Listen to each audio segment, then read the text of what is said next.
We're talking about PACE today, primary, alternate, contingency, and emergency. I am sure that the bigger part of you guys are familiar with this already, and I'm probably going to be preaching to the choir. And if I am, well, in fact, that's a good thing. You guys can help me to make this a better presentation as we go along.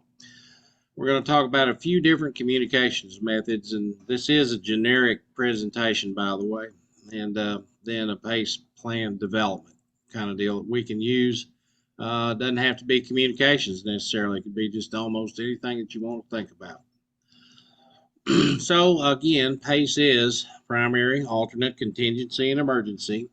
This stuff was developed by the military, and I did some research, and I couldn't find when some smart guy said this is what we're going to do. It's always been in their lexicon, well, for a pretty good little while anyway. And they are serious about it. They use ever how many different communications pathways they have, and to do that, they do at least 4. If they only have 3 different communications pathways, they do 3. So that's just the way it is. Whatever they can do out of that.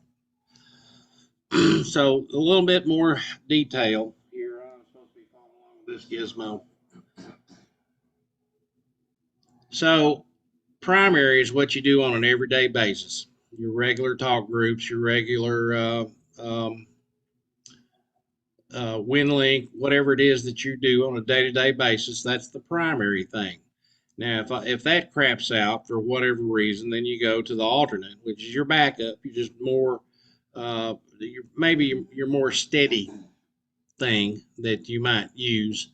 Like for instance, in Hot Springs, we normally utilize a 2-meter repeater because it's got a huge footprint. But if it fails, we go to the 440 repeater that the antenna is a little bit lower on the tower, therefore it doesn't have as big a footprint, but that's our fallback. That's if we're doing skywarn operations or something along that line.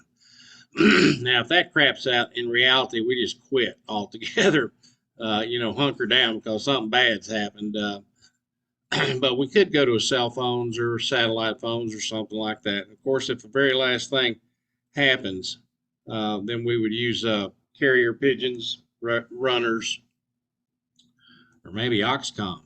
Isn't that a novel thought? So here's what I worry about most is food. You guys have all seen pictures of me, and you've seen what I walk around behind, which is my belly. And so first is that range right there. We do cooking on the range. I couldn't find a picture of a gas range that would fit right there, so I had to put electric range. We cook on propane in my house, just so you know. And then we do the barbecue grills on the outside if we happen to run out of propane. Now, I do have a 1,000-gallon tank, so that's not going to happen too quick. Anything can happen, though. Who knows? And then we can always go to the camp stove. And then the last thing, of course, is that wood fire in the fire pit out there, where normally what gets cooked out there is marshmallows. So, what do we do? All right, we know that we want to be resilient. We know that we want to be able to continue operations in the event that something not normal is going on. And so we have to gather some information. One of the things that we want to know is who talks, who communicates, and how they do it, and who do they do it with or to. That's the big deal right there. So, who's involved in our communications on a day-to-day basis, or on an emergency basis for that matter? Probably a better way to do it. Maybe the better question is who's not. And in that case, you have to get those who's not people involved in your planning efforts. So when we talk, we're going to talk about different layers of communication, and it comes around that who you're talking to is completely dependent on how you're talking. In other words, government to the public typically is going to be in some sort of media TV or radio, something along that line. They do not distribute leaflets very often. They don't fly over and drop paper out of airplanes, although that is one of our plans if the New Madrid earthquake happens. I don't know how well that's going to work, but here we go. So we want to be able to, we want to think about everybody that we can, is what that slide's about. Now, you know that it's in effect, if they gave you the job of making PACE plans, you're going to think, oh my God, this is too big an elephant to eat right here. What are we going to do about this? But if they do give you that job, you can be assured it's because of your expertise in the subject, and they think that you could do a job. So you bite that elephant one bite at a time. And remember, here's another thing: is that a lot of people do not, especially if you're talking about the emergency managers and people that are not involved in communications. They don't know how interdependent things are. For instance, if their phones are probably IP based. And if they are IP based, if the internet breaks, if their router quits, so do their telephones. So they were interdependent. And that's just one particular little instance of how that might be something that you'd know that they were not aware of at the time, that they have not made plans to plug a phone into the wall to be on the POTS. So it's not rocket science to do this. You can do it. You have to think about it a little bit. You have to understand how everything works on a blue sky day. You have to know how how a packet, I'm just going to say packet for information. It's also called an element in some of the texts that I read, but I like packet a little bit better. So if you know how it works on a blue sky day, and you can follow that packet through from the originator to the receiver, then you'll find places where it can be interrupted, where things can screw up. So you know there's things here. My note says sometimes tracking a deer without taking a wrong turn sometimes is difficult. There's all kinds of distractions and misdirections. You think, okay, well, the wire goes into the wall on this side. Do you walk around on the other side and see where it came out, or did it go up, or whatever? You don't know. So there you go. A trigger, we're going to say what would be a trigger. That's how you know when you're going to have to change to your second or another level right there. And so a trigger changes something.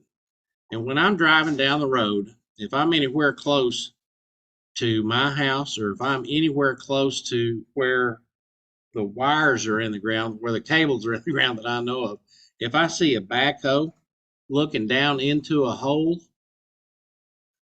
I think that might be a trigger, don't y'all? That's something that makes me think, uh-oh.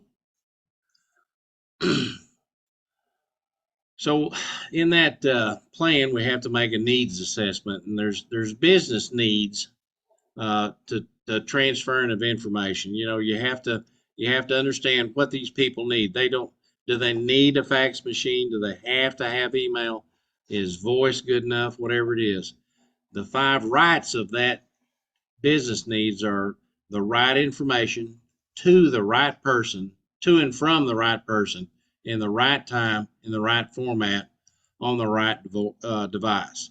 And so once you get that down, then you can understand that'll help you to understand and decide whether this information, these packets, are critical, important, or just desirable. That also might tell you how you might could offload some of the traffic onto something that is less critical or slower pathway, like for instance onto WinLink, as a matter of fact, as opposed to regular email. That's something that can happen.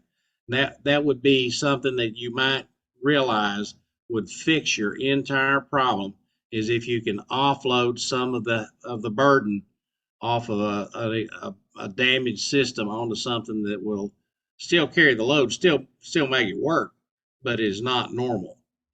So let's see, when you came across those failure points, you write them down, you make sure that you understand where they are and what you can do about them. And then you have to understand the security requirements. I've spent I don't know. Let's see. I've been here. Today's Thursday. I've spent 3 days listening to people talk about information security. Now, they're wanting to.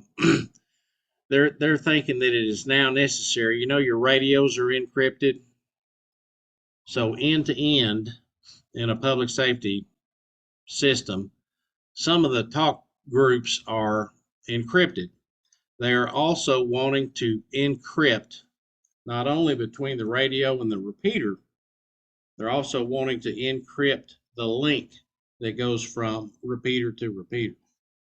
So that in the middle is going to be encrypted, even so it'll be double encrypted. It'll be double secret probation right there. They'll never get out of that. So that's just it's becoming more and more necessary to do that, and it's because we got bad guys loose in the world, and that's just too bad. So you've got a lot of choices. The more consideration you give in the planning process will save you a lot of time and frustration later on. You can understand that. You don't want to do this. You do not want to hand your business card the day of disaster. You want to have built a relationship with whoever it is that you're visiting with, that kind of thing. You can see that right away. But you also want to know about what it is that your options are. You want to know what you're going to go to so that you don't have to think about it all that much and have that extra added stress onto you all at the same time. So your usual communications pathways, your blue sky stuff, you know what that is. But there may be some different technology you could use, different bands, like I was talking about the 2 meter versus the 440 stuff, different power sources, whether it's line power, generator, solar, wind, grandma sitting on the bicycle running the pumping the generator, whatever it is, that kind of thing. You may have to move physical locations, and if you can decide and make clear to everybody that this alternative that you do may have some limitations, may have some capacity, speed, range, security, whatever, then they're not as upset about it because if they know about it ahead of time, kind of thing. And one of the things that I've seen in more than one text was not having a pathway might be okay for less important communications. In a failure situation, it may be unavoidable. Maybe not could be do anything else. And one of the reasons that these people that you'll be dealing with, like ham radio operators, because we can think outside the box. Hell, we don't even know where the box is that we took the radio out of. So it is imperative that you continue to be able to do that and come up with some novel ideas. The served agency has got to think about a lot of stuff. Uh, if you're working for a county or the state or whoever you're working for, you probably have to think about and provide for public to public communications. For instance, when we're in a flood situation, the people that are left there, they want to be able to talk to their mama or grandma or Aunt Wilma. They want to tell her that they're okay. And so that's the kind of stuff that we are visiting or talking about right there. If we can provide some public free Wi-Fi in an area, then that makes us heroes that they can get a send an email to somebody. And of course, the government to the public is necessary because we want to be able to pass those watches and warnings and advisories, all that kind of stuff. Public to the government. If the government doesn't know what the public's thinking or what the problem is that the public has, they can't do anything about it. So you need to think about that a little bit. And of course, government to government, county needs to talk to the state needs to talk to the county, and the state needs to talk to the feds. Counties need to talk to each other so that we can do EMAC. We can, excuse me, we can move equipment and personnel where it can do the most good for the people. So I said I was going to talk a little bit more about a trigger, and trigger is a condition that necessitates a change in a communication pathway. Um, we have to recognize ahead of time what a trigger precipitates, what it causes to happen, and generally the receiver of the message is the first person that realizes that something has gone wrong, right? All of a sudden, the transmitter quits working. What the hell? I was listening just fine. Everything was good. Now I don't hear it. So, when that happens, we have developed ahead of time what it is our next step. We will not try to do this on the fly because how would we guess if we've got options? We had all those options up there a while ago. How would we know which one to go to? Right? Now, I mean, Scott, you wouldn't have a clue how to talk to me on a day-to-day basis if all of a sudden RATPAC quit, would you? I mean, this is just the way it is. So we write all that stuff in on our standard operating procedures, and then we exercise it. We see what worked. We see what didn't work. We adapt, adjust, and overcome. I think there's a particular brand of the military that says that is the way to do business. So when to switch? So it's fairly easy on our ham radios part. We understand. Well, this ain't working. We got to do something else. But the public safety agencies that don't think about that, every time they come to work, they get in the car. They're wearing a gun. The car starts. They turn the radio on. They check in route, and on the way, the radio quits. Well, they don't know what to do next. I mean, it's just that wasn't taught to them in trooper school.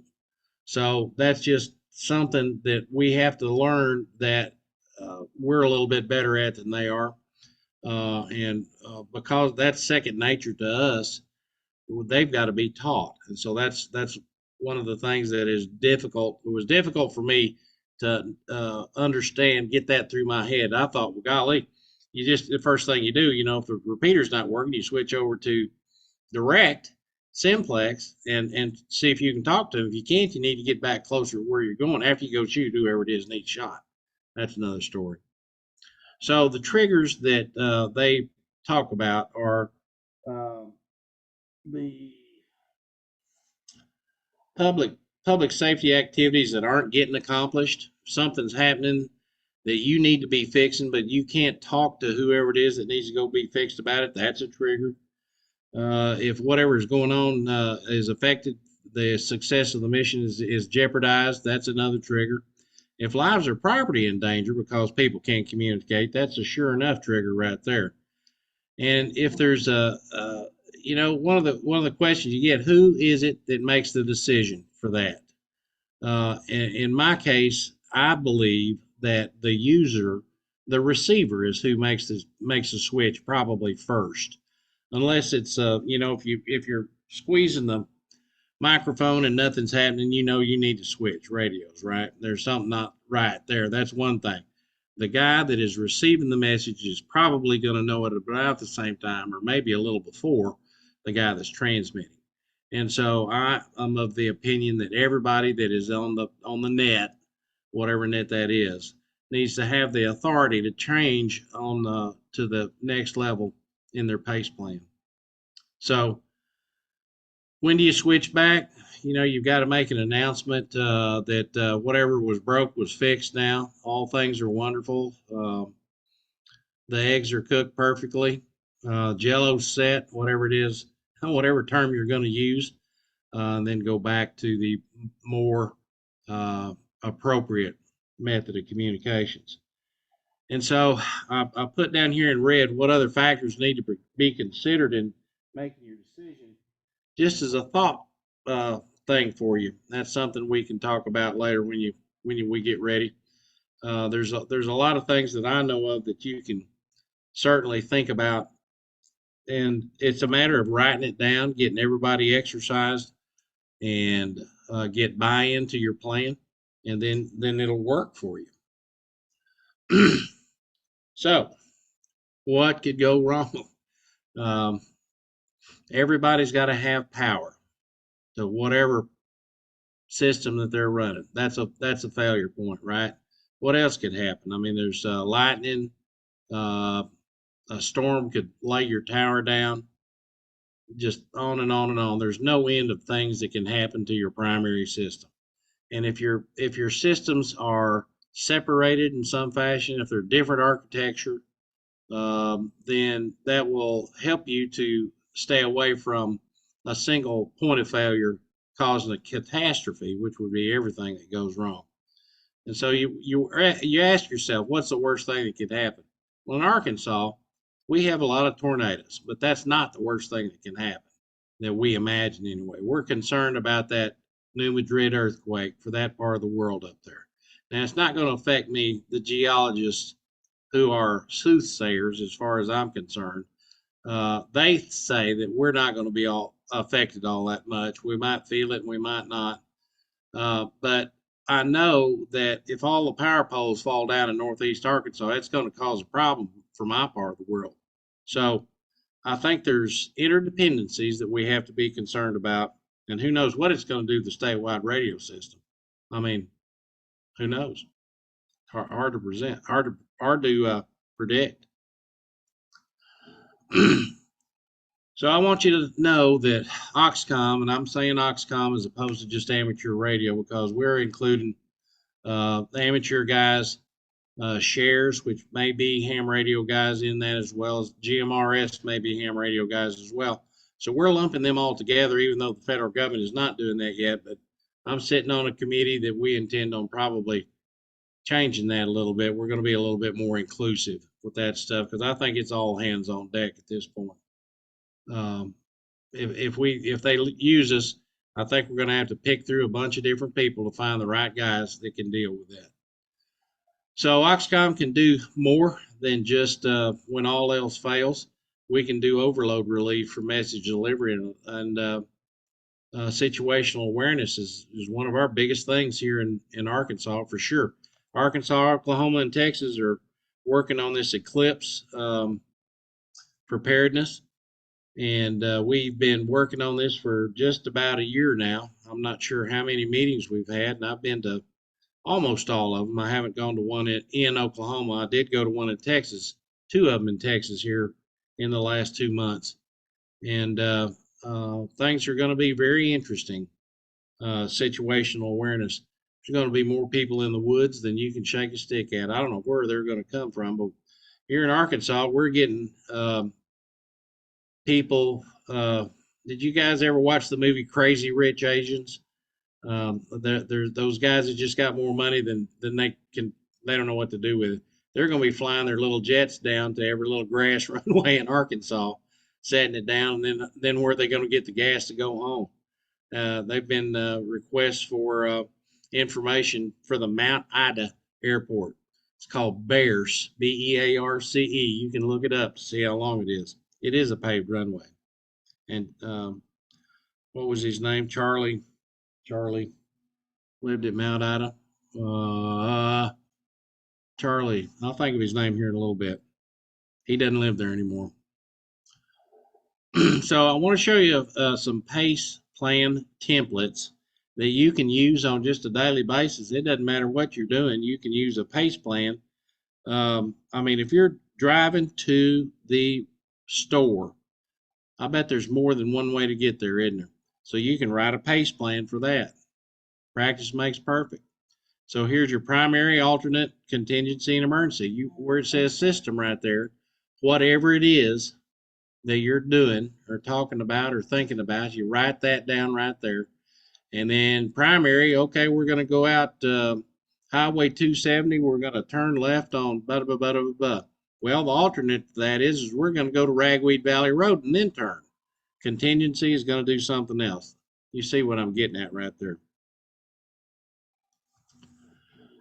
So here's a template, basic template for telephones, and how does that work, kind of thing. Okay, so the agency or the event up there, of course, might be the Garland County Department of Emergency Management. How are they going to use their telephones? Well, their primary is the desk telephone. and it is an IP-based system. So when the internet goes out, when that jughead with a backhoe is out there off his machine looking down into the hole, then there's our trigger. We're going to know that we're going to have to go to our alternate, which may be the cell phone. And then, of course, the fax machine runner or relay or the emergency right there might be Oxcom, and I failed to put that in that box. So there you go. You see how simple that is? Yeah, it's an elephant, but one bite at a time, we can do it. So, why is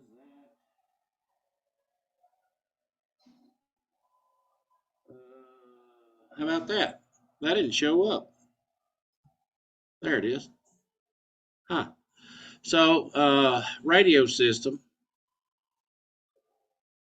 can be any town trunk radio system is your primary system. You work on that every day. That craps out for whatever reason. A lightning strike might have got it. Anything. So you borrow a loaner talk groups on the neighboring county over there and use their stuff. Now, when that tears up, well, then maybe you got to go to Simplex. I don't know what you're going to do. You may go back to your legacy system. But then the emergency, there's Oxcom. Always good old Oxcom, ready to help, hopefully. So I didn't fill this out, but you can see that if you're working in an event, you have all these different services here. And you would just go right across there. You talk to the fire guys and say, hey, what's your primary system? Write that down. Law enforcement, what's your primary system? Write that down. And so that everybody knows what everybody's going to be doing on a day-to-day basis. And when you don't necessarily need to worry about what their triggers are, but it is good for somebody. Situational awareness is a key to know where they might be, where you could go to look for them if everything turns sour.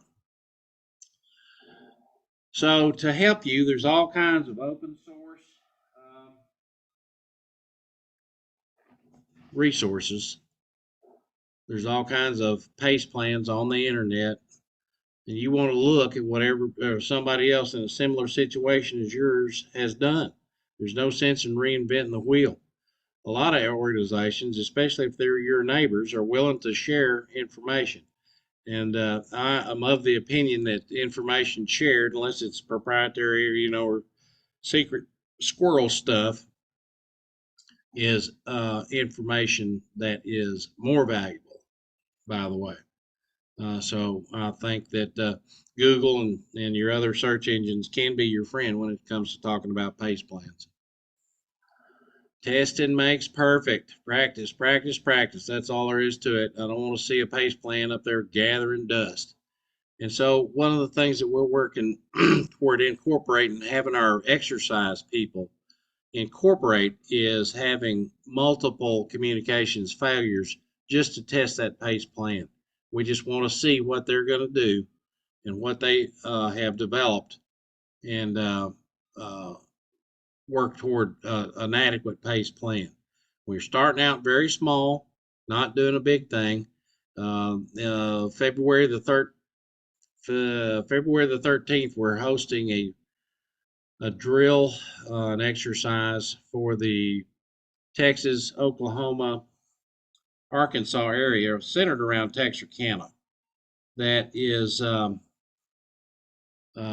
to be all services broke kind of thing in a sequential fashion. We're going to be sending messages from Texas to Arkansas, Arkansas to Texas, and we'll chip in some for Oklahoma too. They've only got 3 counties in that drill, but that's the way it works. If you start out with simple stuff and then move up, it's not as bad. I mean, you did not, when you were working on your car back in the good old days, you may have changed a flat before you tried to tear down an engine and put it back together.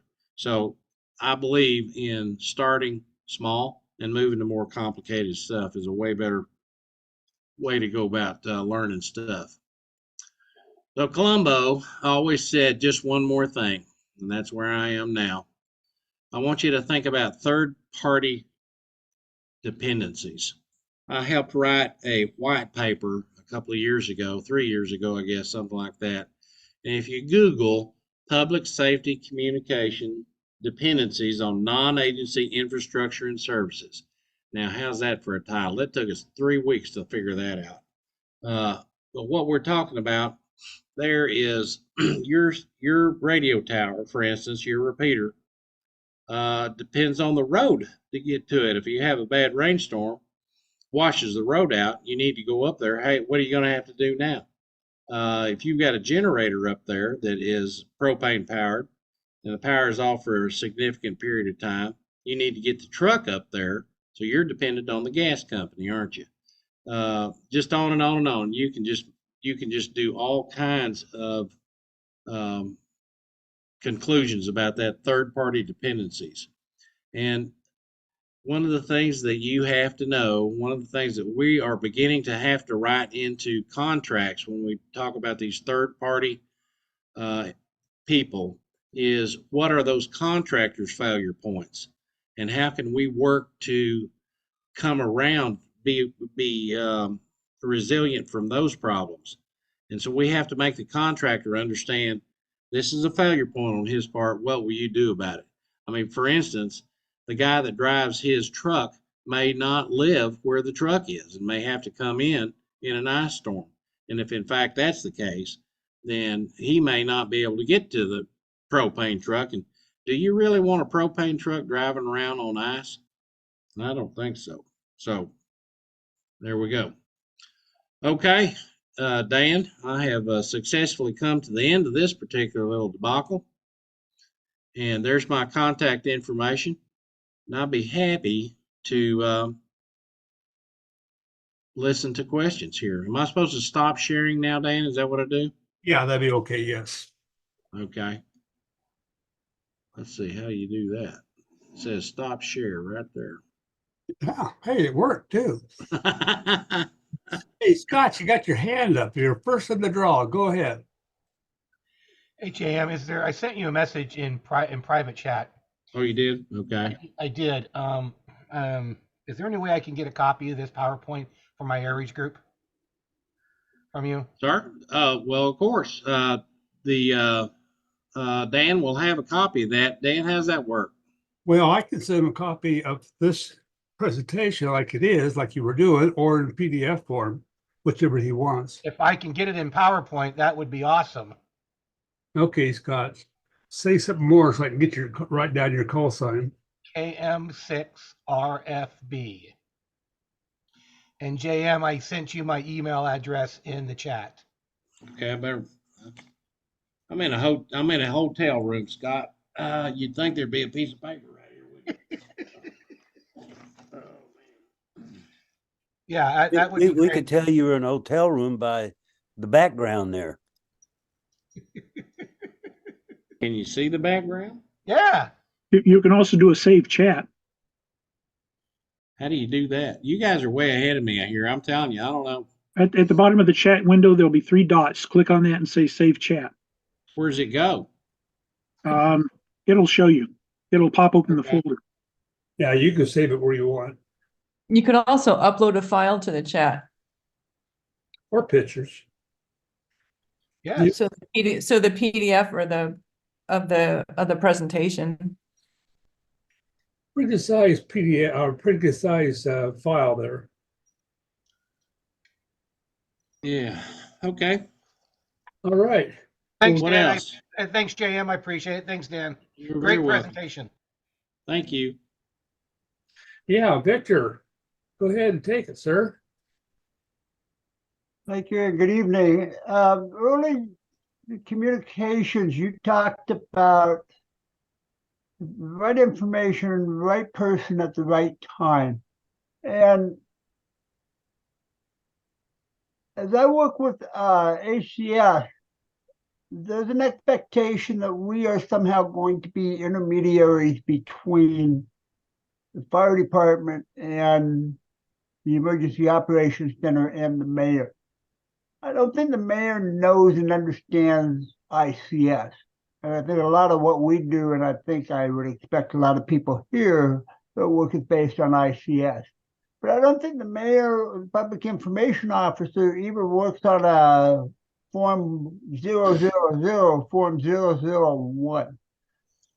That makes it difficult how to determine what's the right form to get that information across to a third party or a requesting party. Do you have any thoughts on that? Well, the what we're doing here, and I can't speak for other states, but every elected official, just almost, if he's got any gumption whatsoever, is going to go to this ICS familiarization for elected officials course, which is about 4 or 5 hours long.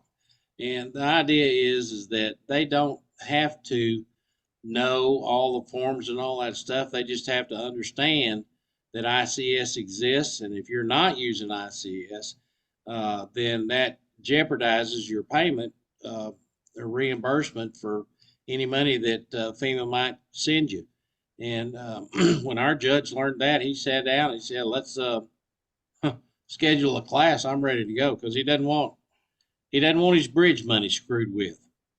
And so they've been very receptive to doing it, knowing that an incident commander does not have to be ICS trained. He's got to be in unified command. The people that are doing the work have to do it. And that's the way that works. That's Okay, what we say. well, we got Gene with his hand up. Hi, Gene. You're muted. Hey, Gene. hi everybody. First of all, great presentation. Pace has been instilled in me since the first day probably of my Army career when it comes to military communications. And it's of course changed over the years, but when you talk about triggers, sometimes those triggers are also the organizations you're offering to support or assist. And they basically say, okay, we've got everything covered. We really don't need ham radio operators. But you, as a ham radio operator, see, yeah, I think you might need us for that what if situation. And that's sad. I don't know how to make that easier for people, those organizations, to come around. I mean, I have a modest EM background, and I'm enrolled in a course, nearby college for emergency management degree. And I understand that they don't use amateur radio operations or equipment, but I would like to volunteer my time to go down there and help them with the day-to-day operations. Again, volunteer, but I get the cold shoulder. And that is definitely, in my opinion, a trigger that could affect something potentially big. Yeah, you're right. I can't argue with that. The idea is, if you don't have a plan, that it's just it's terrible. I'm of the opinion, Gene, that you have to do everything in your power to make a change right there. But if you don't do it, then and something bad happens, at the same, if you've made every effort that you know how, and it didn't change anything, then I think you can still go to sleep at night. It's when you didn't follow through and do what you knew was the right thing. That's when I have a hard time sleeping. There's just like Dave says right there, a lot of served agencies don't have a clue on how to manage a volunteer. I'm going to find something for them to do. I don't know what it is yet, but we'll find something for anybody that wants to help. That's just the way it is. Well, I totally agree with you. I don't, because it's a small town and the EM agency is relatively small. It has connections with the county, but still, I understand what you're saying. I mean, just make the offer. They don't want it. Okay, fine.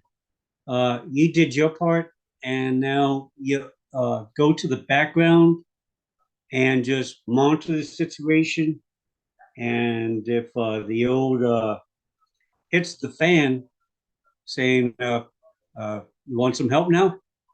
But I go to bed sleeping good at night, but I know that I can have an effect, a positive effect, by volunteering within the organization, even if it wasn't amateur radio related. That's one of the things that we preach. Is I hold my hand up to God and say, please build a relationship ahead of time. That they have to trust you before they're going to give you access to their radio room. Maybe I don't know what the deal is with them, why they wouldn't, but that is the thing. I mean, trust is everything. Relationships are job one. So that's my proselytizing for the day. No, I understand. Thank you for listening to me on my soapbox here about the local EM service. But I mean, they're good. Don't get me wrong, but it's kind of like shy away from outsiders, trying to peek in, so to speak. I understand. Yep. All right. Good Great luck with that. presentation. Thank you. I've been on both sides of that situation. I was dispatched for, deployed for American Red Cross, and I was working with communications, and I spent most of my time chewing away, getting security to take away amateur radio operators who were just showing up, and they meant well, but they were getting in the way. You need to know who you're working with, and once you need to know who you're with, once you know who you're working with, you can work with them. But until then, you're just going to be in the way. You're absolutely right there. Very much so. Hey, Dan, who's next? Well, I don't know. Looking over here at chat, lots of people are talking about making statements is what they're doing, which is fine. So Bill, AC7SR said, I believe the real resource is not the radio, but is the volunteer that has taken the ICS classes. And I will echo that for sure, Bill. That's what we are preaching right now, is that we certainly want them to have taken the ICS classes that are necessary in order to not jeopardize that that funding, the Stafford Act funding. And if your served agencies don't know about the Stafford Act, they probably need a little bit of education. Now, it's not up to you to educate them necessarily about that kind of stuff. And tell them you don't want to go in there and say, look, this proves that you need me. What it does prove to them is that the people that they do have working with them need the ICS training. Because we have heard of funding. I've never heard of funding being withheld, but I have heard of it being held up, which is just as, when the guy that the county bought the gasoline from, when he can't get his money because the county didn't get reimbursed for what they got for him, then he's mad about it. And guess what? The county judge isn't going to get elected again. And that has caused the world to end. So we just got to do it. Okay, Victor, you got your hand up again. Take her away. Yeah, Dan, I want to go back to your comment about, good intended operators showing up, wanting to help. I'm curious if they brought handhelds with them or if they were just expecting to sit down at a base station and start transmitting for you. We've always thought here that if something happens, that we'll hope that they have handhelds and they can be put in the field helping relief teams, whatever, to kind of get them busy, use a resource and put them out in the field and put them to work in some capacity, certainly. Thank you. What was your experience? Thank you. Well, Okay, in my case, I was down there for an earthquake in '89 or wherever it was. And these guys were showing up, fully expecting us to have give them information, give them stuff to transmit. There's two sides of this thing. You can have all the resources you want, but if there's nobody to use those resources, they can't be used. They're in the way. So you have to, for the agencies to use ABC, they have to have some kind of a system to use ABC. And so unless that is set up, during a time of a disaster is not the time to organize it. So all these people showing up, they got good will and mind, all that, they're sitting their station, they could do all these neat things. That's fine, but we haven't got all these neat things to give them to do. And we're not going to be taking time out during a disaster to take care of that. They need to be into the system, and then we'll find somebody for them because we'll be prepared to do that. That makes sense. Go ahead, Scott. So let me, Scott, before you go, let me just come on to that. There's an entire class, a FEMA class, that is management of spontaneous volunteers. And I believe that it's a week-long class. So if that guy that's going to be managing those volunteers has to be in class that long to learn how to do it, what are the volunteers going to be having to do? So, one of the things is you're supposed to understand those guys' credentials, those spontaneous volunteers. Do they have their ICS credentials? Do they have them with them? Can they prove that they did all that stuff? Can they prove that they're a ham radio operator?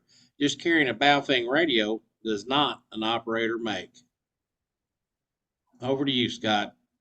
Well, I'd like to add a comment to what Gene was saying, because I'm going through this right now with my county.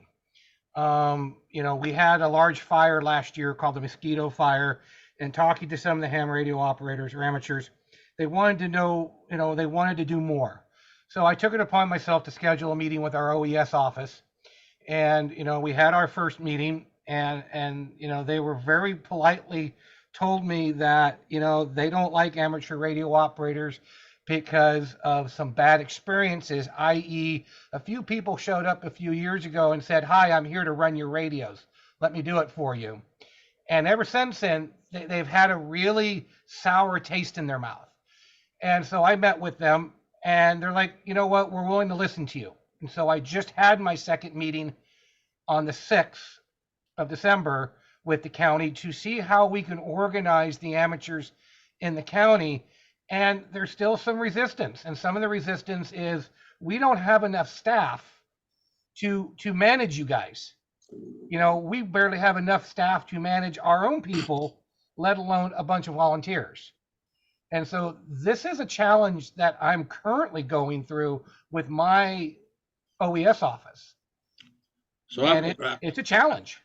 I've got a something for you to think about, or that you can help them, or tell you how they can help them, is that those volunteers can be force multipliers. If they will give the hams a task that they can do, if they need a supervisor than one person, they can relieve 2 or 3 other people, or 4, ever how many volunteers you have, to go do something that the amateurs can't do. For instance, if you could go sit at an intersection and report on traffic as opposed to having an officer there, and I don't know what your situation is, and everybody's different, every place is different.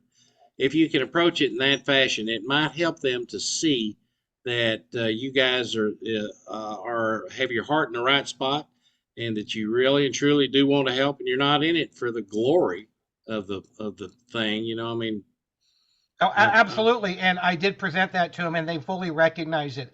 And, so I left the meeting with another meeting scheduled, and they've given me some more homework to, they want the amateur community to go out and take some of these IS courses that FEMA offers to get some training, and then present back to them a core group of 10 people who have gone through the training that can be on call for the county if there is a need to staff a shelter or do this or do that.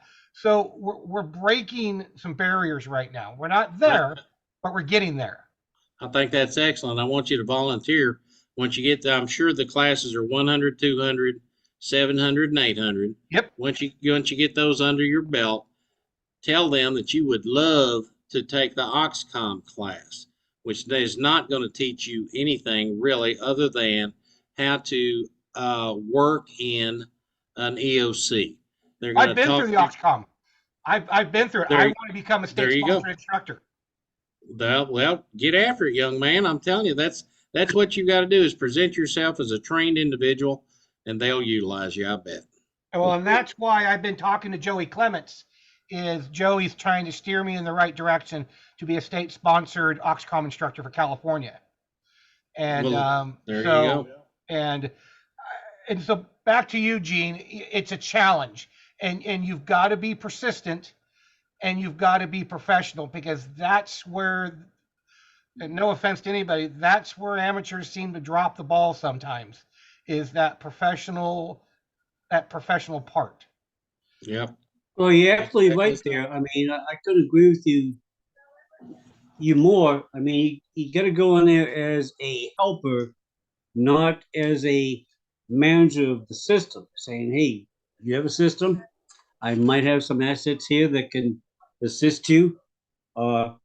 Just let me know. Yes. If they say, no, we don't need you at this time, say, okay, well, here's my number. I'm available for whenever you should have a need for my services. Well, that's my 2 cents worth. I hope it helps. Okay, we're beating the bush to death here a little bit. Let's Yeah. more people here. Bill. AC7SR, go ahead and take it. Just a comment for Scott, be careful, because once you get all those classes, you could end up being appointed the COML, which happened to me. So I get to wrangle all the cats.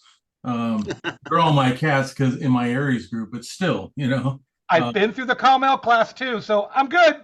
Yeah, well, and our state hasn't settled on an Oxcom class up in Washington. Some of the northern counties have arranged it, but there's nothing coming out of our Olympia for us yet. So that's kind of hurting. But I tell my guys that if they don't take the ICS classes, I can't deploy them. I'll use them for parades and for fun things, but I can't put them in during a mission oriented, because I need that. Of course, I've simplified ICS for them. My number one rule is you have only one supervisor, and to help them keep things square what to do. But that's all I have. Okay. I tell them you may be watching the door and having people come in, and that's good enough. We're a resource. Period.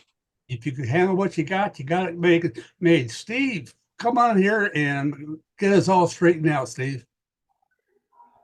I just have a few suggestions. Gene, are you in Oregon? Gene, are you in Oregon? Washington. No, I'm in Texas. You're in Texas. Okay. My recommendation would be to grab hold of a man named Roy Walker at Tatum. And I know him. And well, then good. That's a head start. And ask him. They're trying to get their counties more involved. Ask him for assistance.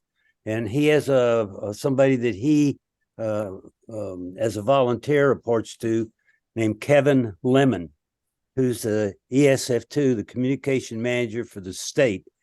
Get hold of them, get involved with the state RACES program, and you'll have others that will also be hammering on your county EMA to do exactly the same thing you want to do. It may not be emergency communication. When you go see the people there at the state, don't wear a hat with any label on it. Don't have a bunch of ARL or any other organization stuff. Dress like you were a professional, and when you walk in there, just offer to do anything. You could be keeping their cash batteries charged. You could be maybe programming radios if they don't have a union that would stop you. You could be putting diesel fuel in their tower generator. There's a lot of things you can do to, like JM says, it would alleviate them so they don't have to do it. And believe me, if they don't have to do it, they'd be happy to see you. So just as that's the first thing I would do. Frankly, if you walk in there without any predetermined ideas, and you have the ICS 100, 200, 800, 700 course behind you or more, you're going to get a lot further. Representing an organization that they don't have anything to do with, that's outside their jurisdiction, that might impose some sort of conflict even in their mind, I wouldn't do that. Walk in there neutral without any badges or credentials or anything else.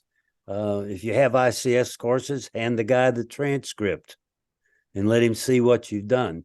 That would be my suggestion out there in Texas. So I've got another suggestion. If you'll find yourself a pair of Big Smith overalls, put them on and tell them JM sent you. That'll go a long way. Yeah, that'll go a long way in Texas. You'll be out the back door. Okay, I have been muting people that's been unmuting themselves. We don't want to be just jumping in here. This is not a free for all. If you want to talk, raise your hand or put something in chat, but don't just jump in here. Okay, Gene, go ahead and take it away. Okay, sorry about all that jumping in there, but I actually absolutely agree with Steve there. I am a member of Texas Races, been for about a couple of years now, I think, and I'm also a member of the Bell County, Texas Office of Emergency Management as a reserve communicator, and they have a very impressive setup out there. But anyway, also Texas, North Texas section of Aries. And so I dabble around a little bit in emergency management, one fashion or another. And so I appreciate Steve's advice and input. And everybody that he mentioned is I've either talked to via Zoom or have like corresponding with it in writing. And I have my certificate from Texas Races hanging up in my garage, and I'm very, very, very proud of it. That's my garage is also my ham shack. So thank you, Steve, and thank you everybody else for your input and support. All right. Appreciate it very much. Thank you, Steve. Anybody else? Do you see anything there in chat there, JM? There was one other man there from that I recognized from California, who I believe is involved with the state professionally, if I'm not mistaken. And that individual, in my opinion, could talk to a man named John Hudson and tell him what you want to do and join CRU, the California Reserve Unit. That's one way to get started. Another way to get started, I don't know what county you're in, but a lot of these counties are now grantees for $60,000 or less of professional equipment that they have no clue what they're doing. On HF radio, they're going to be on shares. They're going to be on their own Operation Secure FCC HF channels, and they need help, whether they know it or not. So there's a lot of opportunity in California right now because the state, Scott, the state spent $4 out of the $6 million already on HF radio program. Thank you. Okay, Scott, you got your hand up. Go ahead. Hey, Steve, that's a great idea. And I used to be a member of the ACU program, but unfortunately, I work for the state of California and I cannot volunteer for the agency that I work for because of union agreements. So I had to let go of my ACS membership, but totally understand all that. And we're one of the recipients of my agency with a Codan radio. Right. Well, somebody's got to, they give a wang bang, thank you, man, and then they're out the door. Somebody's got to help them keep that stuff running. What county are you in? I'm in Placer County, just north of Sacramento County. I know where that is. That's good. That's them there hills gold country. That is absolutely correct. Okay, well that particular county is very aggressive in the shares program, so you shouldn't have any problem there. You know Jim Price? Steve, turn on your camera, please. Oh, I'm Uh, sorry. Jim Price lives just down the street from me, and he and I talk on a regular basis. He's part of he's part of the Aries group. Well, you two can share your frustration together then. But that's what I'd do. I would go to Placer County and tell them that who you are and what you're doing, and I'm sure they know who you are. And They do, and those who I'm talking with Placer County Office of Emergency Services, and we've had 2 meetings, and we're making progress. Good. It's a slow road right now, and I just have to, go through the steps. At government speeds. You know more about that than I do. Absolutely, but thank you for your insight and your comments. Okay, thank you, JM. Back to you, sir. That's about what I've got, friends and neighbors. I want you to, when you do that Oxcom class, be sure and fill out the task book, get that thing signed, find out what the procedure is in your locality to get that credential absolutely gold plated, and you'll be an asset for them when they need you. That's it, Dan. All righty. Anybody else got any questions, comments, concerns? Everybody's being quiet. This is different. Okay. Well, with that, Jan, thank you very much. Appreciate it. Say hi to your wife or sitting there next to you. I don't know if she's enjoying the trip down there, but I know you are. Yeah, I'm having a good time. All right. I'm going to say 73s, everybody. We'll see you next week. Bye-bye.